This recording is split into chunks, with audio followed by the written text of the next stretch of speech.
tricksters aren't only men in masks. The hype around The Flash Season 1 Episode 17 was the return of Mark Hamill in the role. He originated in the 90s version of The Flash, when the titular role was played by John Wesley Shipp, who currently plays Henry Allen. Being the old broad that I am, this reunion delivered on many levels, but I wish the two men could have shared just a teensy bit more time together on screen. Heck, the fact they were there at all is a very big win. That leaves another trickster, however, in the guise of Harrison Wells. It turns out his whole body is a mask. I really should have read up on Eobard Thawne in more detail a lot sooner.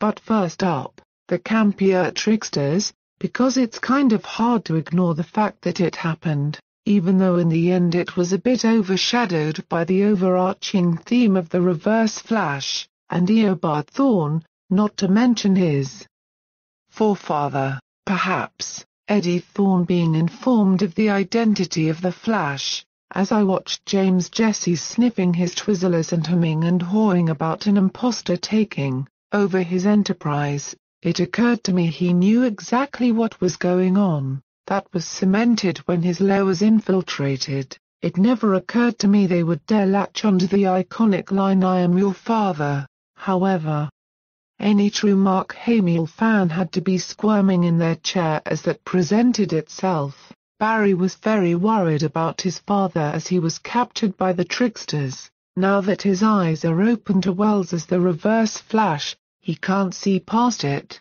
nor can he understand how he missed the signs. But even Joe was almost fooled by Harrison's slick nature.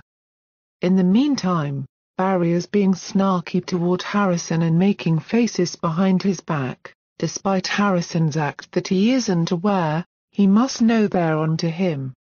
Look, whatever else he is Harrison Wells. You love science, he is science. It's like you made best friends with Einstein. As much as Barry wants to believe the worst in Harrison, when it comes down to it, Harrison has looked out for Barry, and that's hard to reconcile knowing there is evil lurking. He even had the phasing idea set out for Barry, which saved him from the bomb on his wrist, but also ultimately convinced Barry Harrison is the Reverse Flash. The flashbacks to Harrison's past are confusing. We don't normally get a look into the past that isn't from someone's perspective, but these may have been unattached references to the past. Or they may not have been. I'm unsure of that. What we do know is Eobard went back in time to kill Barry Allen before he had a chance to grow into adulthood.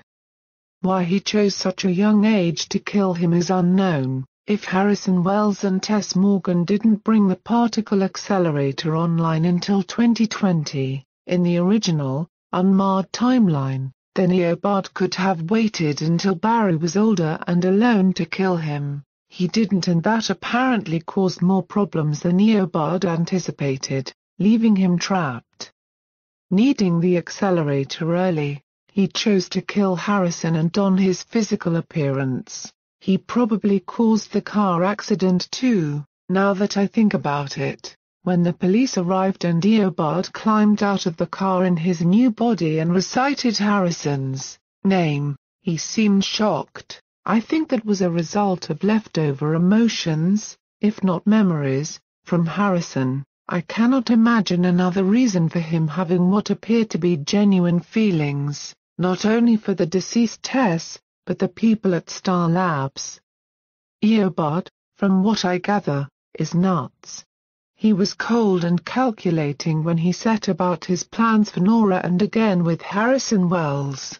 In the comics, he took on the appearance of others and lived their lives for a time, but when things didn't go his way, he acted out some level of violence. While I don't think it was Eobard's intention to take on anything other than Harrison's physical form when he sucked the life out of him, I am of the opinion that Harrison's essence was strong enough to linger and it lived beyond its physical body. Only time will tell if I am anywhere near the ballpark, let alone playing the game. Considering Eobard has to be related to Eddie, one has to wonder whether it makes good sense to let him in on the secret at this particular time. But how in the heck are Barry and Joe to know he's connected in any way? Right now he seems like a good choice to help out. Maybe he'll finally get to sow something really exciting as a result. All things considered, it was a very fast hour with a lot of thrills, but not too much in the way of plot development. There was a lot of fun to be had, and it was fantastic to see Henry outside of prison and in Star Labs, even thanking Harrison for all he's done for Barry and witnessing his boy in all his suited glory. Hit the subscribe button and share this as much as possible. Thank you.